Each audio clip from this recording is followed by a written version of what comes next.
Good morning, Tomasians! Welcome to the show that builds bridges between generations. This is Time Lapse! Hi guys, my name is Ben.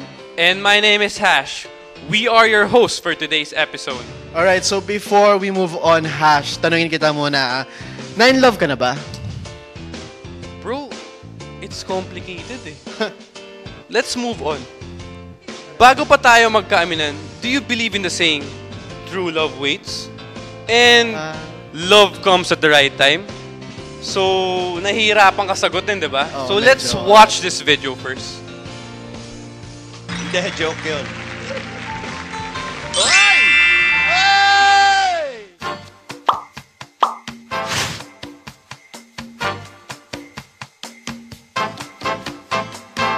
Bukod po sa love story siya, may touch of reality siya kahit nilalagyan po nila ng pagiging comedy. Tapos yung style po natin ng pag-ibig na naniligaw, na meron pang na sinusuyo pa, dadaan mo na sa magulang or sa lola, ganun po.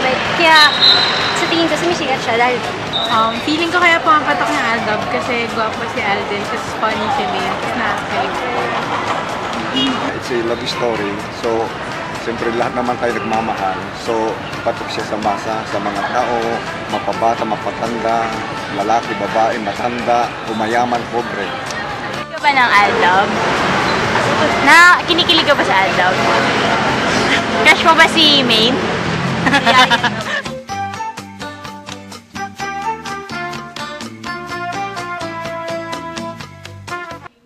A TV show loved by most, by the young and the old. Aldab is one of many things that prove that there is still something that unites us despite age gap. That age indeed doesn't matter. Pero bro, ano sa tingin mo, bakit popular ang Aldab? For me naman kasi, I think it's all about the love. Kasi yun nga, it's about parang that chase and that idea that there's always something separating between si Yaya Dab at si Alden, no? Pero I think it's always that gap na that's always something that really relates to us, which is why we invited some guests that prove talaga that age is really just a number. Let us ponder on how the Tomasians see relationships with age gaps. Alright, so here's Ruth for On the Sidelines.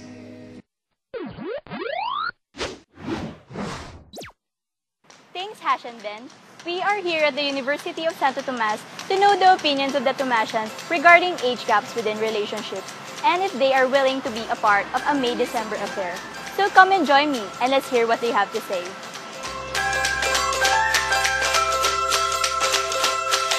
Medyo. For me, no. And it depends. Nagmamatter talaga yung age between sa couple. Di naman sa ganun na kapag merong age gap na 1 to 5 years, nagmamatter na. Pero kung malaki talaga yung age gap, doon nagmamatter na siguro.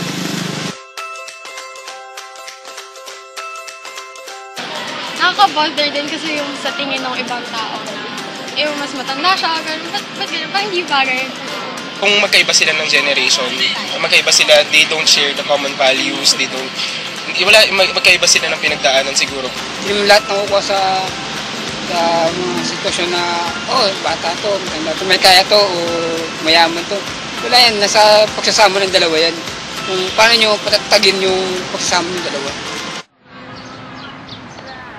Pag sumikat talaga sila. Hindi kami mag-agree usually sa mga paniniwala. Let's say ako, parang gusto ko yung what's in ngayon kasi syempre I'm a teenager. Tapos someone older than me, may iba silang norms or may mas pinaniniwalaan silang ito yung para sa akin dapat gawin natin. So parang hindi kayo mag-agree with each other.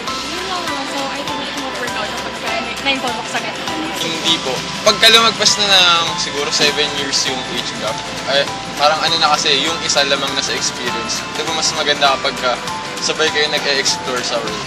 Ang sa akin kung mas matanda siya sa'yo o mas matanda ka sa kanya, depende pa rin kung nagmamahalan talaga. Talaga ito yung sinasabi na age doesn't matter. Kasi hindi naman lahat nakukuha sa edad. Sure, kung ganun nga yung sitwasyon, kung maayos naman. As long as nag-iintindihan. So there you go, guys. We have heard the insights of the Tomasian community. What about you? Do you think age really matters in a relationship? Again, this has been Ruth Pasqua for On the Sideline.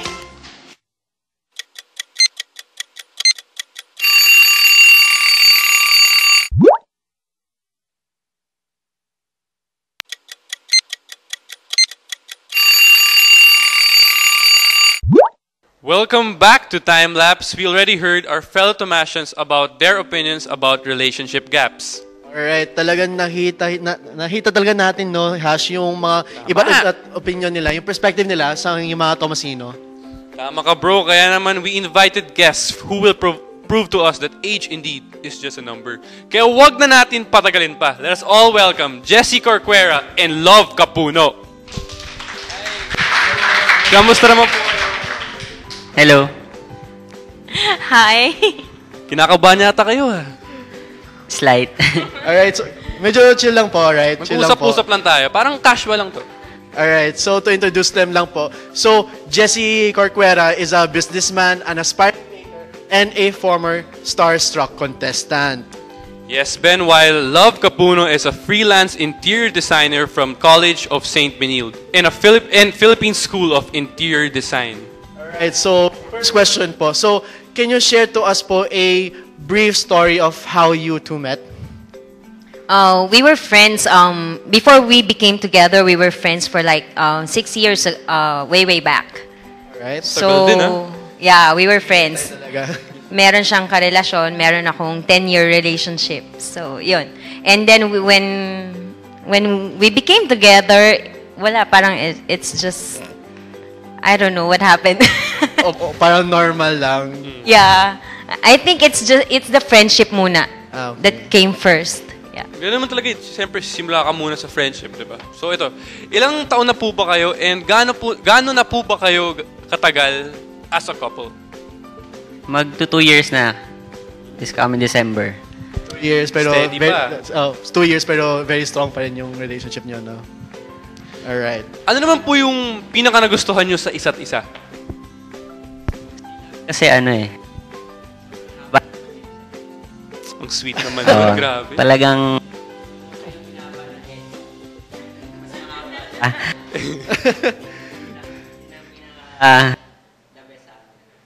So, kahit anong mangyari, love... I guess because we're opposite, yung characteristics namin, opposite. Kasi siya homebody, I'm very outgoing. Siya introvert, ako extrovert. So, I think yun yung nag-meet kami halfway. Kasi nagsasaluhan kami na pag kailangan ko nang tumahimik, alam mo, siya yung nagko-control. Pag siya naman yung sobrang tahimik, ako naman yung nagbibigay sa kanya ng push na, oy, you have to do this, you have to be like this, ganun. So, parang teamwork lang. It's all about compromise, no? Yeah. It's really, sabi nga ni Ma'am Tulul, parang two-way process. Oo, tama. So, ayun nga, sobrang sweet naman yung mga love story. So, parang pinapakita talaga, no, Hash, yung parang, ano yun? Ayun, parang may forever talaga, no? Diba? May yun nga. Yan, may forever. Speaking of forever, alam mo, paglabas ko sa studio na to, alam mo na mangyayari? Magmamahal ulit ako. Wow, wait lang. Napaka-inspiring naman ang kwento ninyo. Ilang buwan yan, Hash? But of course, like all relationships, there are definitely ups and downs. Tama naman dyan, Hash. So, may mga problems ba kayo na face when it comes to your relationships? I think before, syempre yung age gap namin, right? I'm 34 and he's 24, turning 25. So, 10 years, yeah. Age gap, alright. So, yun, parang sa akin, feeling ko yung dahil medyo abnormal ako dyan. yung pagiging what do you call this? I don't know. I've been around with people na mas younger talaga sa akin. When I went back to college, yun, mas bata sila. Siguro yun yung nagpo-push sa akin or yun yung way sa akin para maintindihan ko yung age niya. Ganun. Alright, so kahit may age gap pa rin, again, there's always that compromise naman. That's always that connection. Having such an unconventional form of relationship, have the both of you felt like you have been criticized by the masses? Ako ulit? I don't think so because sabi nga nila, age is just a number, right? So sa akin, parang feeling ko, unless people would ask us or alamin nila na ano na bang edad nyo or ganon, siguro doon lang papasok yung parang, yung magiging sasabihin ng tao na, ay, ang layo pala ng age gap nila. But more than anything else, pag hindi naman alam ng tao, I don't think it would be a problem or it could cause a problem naman. Tama. Kasi bro, kahit naman, di ba, kung mahal mo naman yung tao, hindi ka dapat makinig sa iba. Kung ano sinasabi nila, di ba?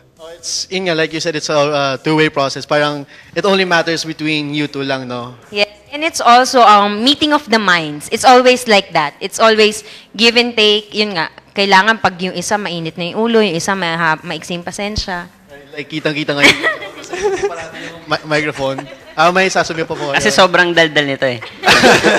Kita mo yung mga classmate na kapatid ko. Imbes na ako yung mas unang maging close kasi kapatid ko si Hitomi.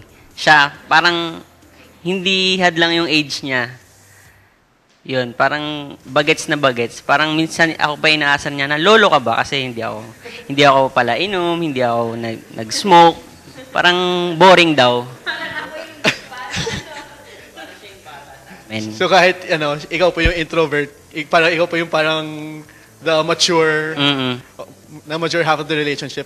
So, actually, speaking of yung age gap, kasi one instance of a relationship where an age gap exists, a large age gap rather, is the controversial couple in show business. And I'm referring to, yung si Mr. Freddie Aguilar and his wife, Miss Jovi Albao. Kasi si Miss Jovi kasi was just 16 when she married Mr. Freddie. Pero bro, alam mo, swerte tayo kasi before hindi talaga nagpapakita si Mrs. Jovi since she was still a minor back then. Oh, yun, we are very much lucky kasi kahadibo lang niya, so 18 na siya. So legal na siya. So to know the real score in having age gaps in relationships, we were luckily given the chance to interview them. So without further ado, here's Ruth for #confirmed. Mas nakikilala namin yung isa't isa. Pero may mga konting tampuhan din. Siyempre kasama niya sa relasyon. Mostly sa kanya. Nung umpisa selosa kasi siya.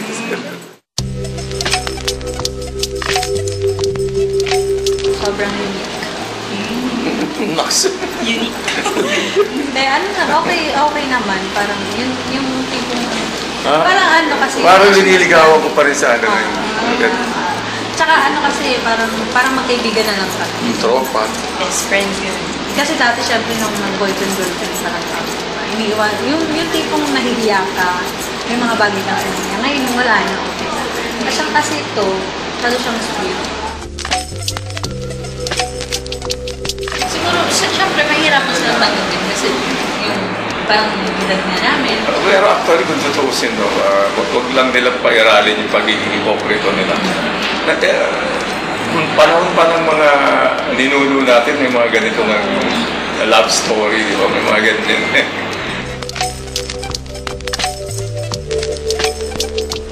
Yung sa akin, yung pagiging salosa niya sobra.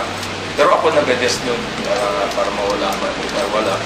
Ginawa ko, binigay ko lahat sa kanya yung password ng cellphone ko, Facebook, everything. Tapos binigyan ko siya ng go signal na lahat ng pinagdududahan ko ako na fans na akala mo may relasyon kami ako, i-block mo lahat, nasa iyo lahat dyan ka. Tapos pinadama ko sa kanya yung tunay na pagmamahal ko. Hindi ko siya pagpapalit kung kanino, kahit sino dyan.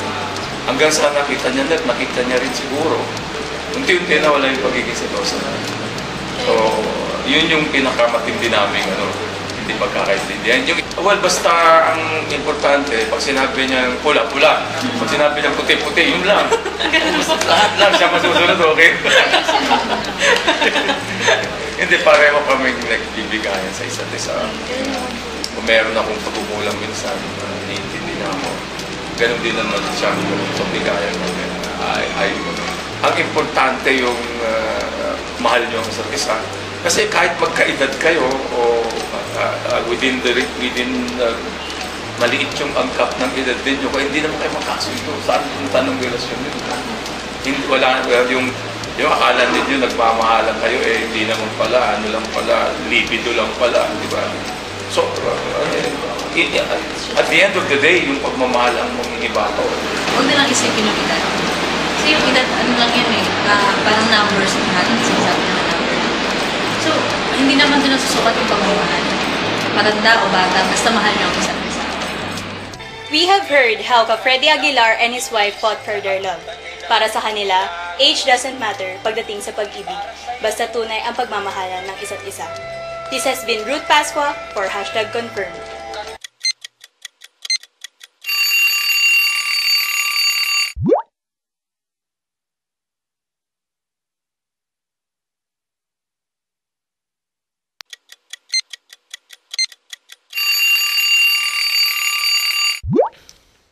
Welcome back, guys. Nakita naman natin how Mr. and Mrs. Aguilar conquered the differences of generation gap. Yes, Hash, and despite all the odds, nahanap nila ang isa't isa. At kahit na marami ang tutol dito, they still found a way to make it work, no? So, kayo po, Jessie and Love, what's the secret to make this kind of relationship work? Ikaw po muna.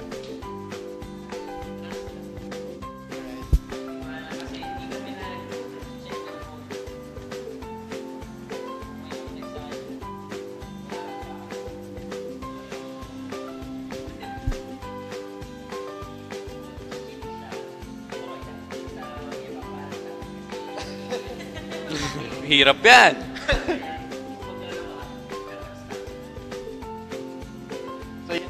Foundation ng relationship niya, it's all about trust talaga. Alright? Sa akin, it's not just about trust. I think it's about yung space na kaya niyong ibigay sa isa't isa. It's not just, tiwala ka. But then again, kapag kinokontra ko daw siya. Kapag ka ano yun, nasan ako? Yun, hindi lang tiwala. I think it's the space that you give each other to grow, you know? Kasi, syempre siya, mas younger. I think yung experience niya should also grow na parang mag-meet kami halfway.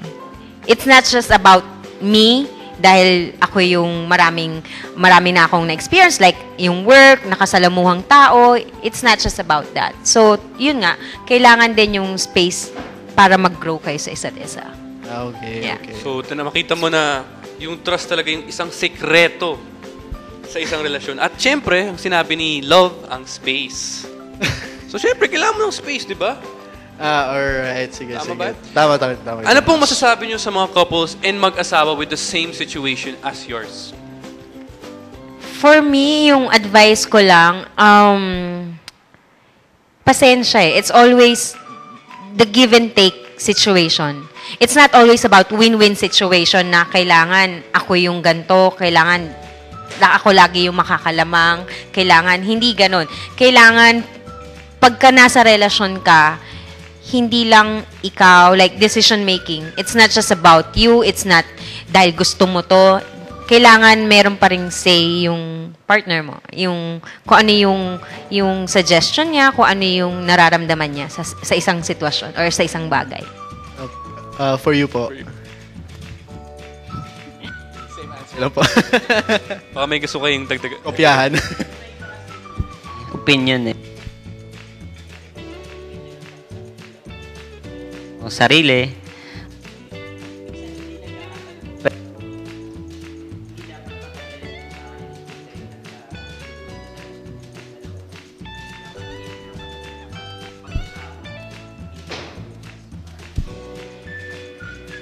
Okay, so one more question po. Yun nga po, it's all about tiwala, it's all about give and take po. So, kitang-kita po na medyo malakas po yung foundation ng relationship niyo po. So, do you have any relationship goals po in the future? Or have you had any goals na nakumpleto niyo na po? Siguro may bucket list yan ng relationship Like goals. right now, yeah, like right now, we started a small business. It's a food business that we're trying to get into right now. It's called Bowl Star. It's bowl, star. Yun. Okay. Pero witty po yun, no? Witty po yun, bowl Yeah. star. It's rice bowls, yung mga i-offer namin soon, and yun, ongoing pa lang, so soon to serve the people. And if you happen to be in the area of Cavite, Bacoor, and you can visit us. Ayun. Kakain tayo dyan, ha? Promise mo sa akin Pwede yan. pa pa-reserve. Relationship goals. Relationship goals tayo. Pwede pa-reserve na po. Sige. For two. Alright. Ayan mga Tomasians, alam nyo na when it comes to love, parang pagpili lang yan ng mga iboboto sa gobyerno. Kaya choose wisely. Medyo witty yan, pero tama ka, Hash. Kasi ang love hindi naman talaga minamadali, no? And there's always a right time for everything. Speaking of the right time na siguro para maglaro muna tayo to make this discussion a little lighter. Kaya Ben, simulan mo na. Alright. Say what? Say what? Say freaky what? Alright. Okay, we're gonna... Okay, kuhanin niyo po yung mga gamit niyo po. We're gonna be playing a short game lang po ito. So, we will test on how well you know each other po. We'll be asking some questions and both of you need to answer at the same time po. So, isusulat niyo po yung mga answers niyo sa papel niyo lang po. Tapos show it afterwards po. You have 10 seconds lang po. So, ready na po kayo? Ready na ba? So we're ready. Alright, let's start. Okay, for love, dog or cat? Nagtataguan pa sila, oh. Sweet! Okay, time's up. Tama ba? Dog, Jessie, ay. Dog. Yun, compatible talaga. Gaya. Pero anong breed? Yun ang ibang tanong. Alright, kasi, pero never mind that po. Next question po for Jessie po. Alright. Here's the question. Sweet or spicy?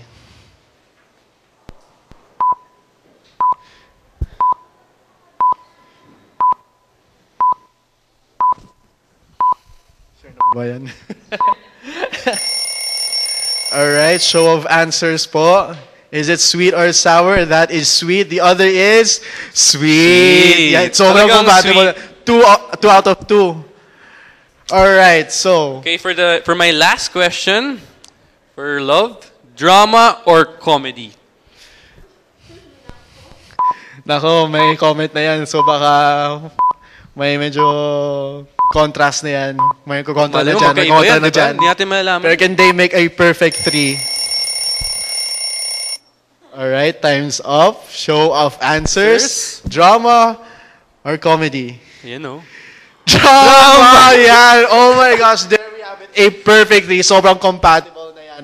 And yun nga, so that means you guys a perfectly shipped couple. We ship you talaga. Alright, so perfect. Thank you po, Ate Love and Jessie. That was a nice game talaga. Alright, so na-enjoy na po naman, no? Did, Mukha naman talaga nag-enjoy. Nag-isip eh. Yeah, we did. No, yeah. Oo naman. Pero, alright, okay lang. Nakita natin kung sino sa kanila ang mas kilala ang isa't isa. Kaya when it comes to love, talagang, we just need yung trust talaga, pare. Pero kita naman natin na sobrang magkaparehas yung answers kahit sweet. Then, pag drama, gusto ng drama. Alright, talagang it's all about that compromise. Pero when it's right talaga. It's right. As consolation, here are cupcakes courtesy of Anjoy's Home Bakes. Pare, napakasarap ng cupcakes na to. Oh, seryoso Galing ka sa ba kaibigan dyan? ko to, ha? Seryoso ka ba dyan? Oh. And may kasalanan ako sa'yo. Ano? Kinuha ko yung 2 cupcakes mo kanina. Daya mo. Sige, alright. Never mind that. We have to thank Anjoy's Home Bakes Thank for you, that. Anjoy's. Alright? Daya mo. Pero before, let's move on. Before, there was this preconceived notion that if you belong to an age group or a different generation talaga, for that matter, you have all the differences in the world. Pero nagbabago naman ang panahon and time will come na mawawala din ang mga yan. Oh, so what do you para think sa akin, love, diba? And kahit anong kasarian pa yan, kahit anong edad yan, kung mahal mo talaga yung tao, gagawin mong lahat. Oo, tama ka dyan. Kasi, and for me naman kasi, it's all about that compromise, like I said kanina, and it's all about what you can do for the person more than what that person can do for you. Kayo po, alright. Natapos na naman po ang isang araw ng pagkwekwentuhan. Tomasians, we hope that you enjoyed our episode today. And to our guests po, Jesse and Love, thank you so much for Thank you joining so us much. today. And we hope you enjoyed being with us on our show. Yes, of course. Mauulit. So, meron po ba kayong may promote or mga Yun shoutouts lang. po? Would like to ask everyone if you come by in our area, just visit us, Bowl Star. Ayan. Alright, sige po. So that is it for today, guys. Join us next week for another episode of Building Bridges Between Generations. I'm Hash. I am Ben. And this has been Time Lapse. Good day, everyone. Salamat po.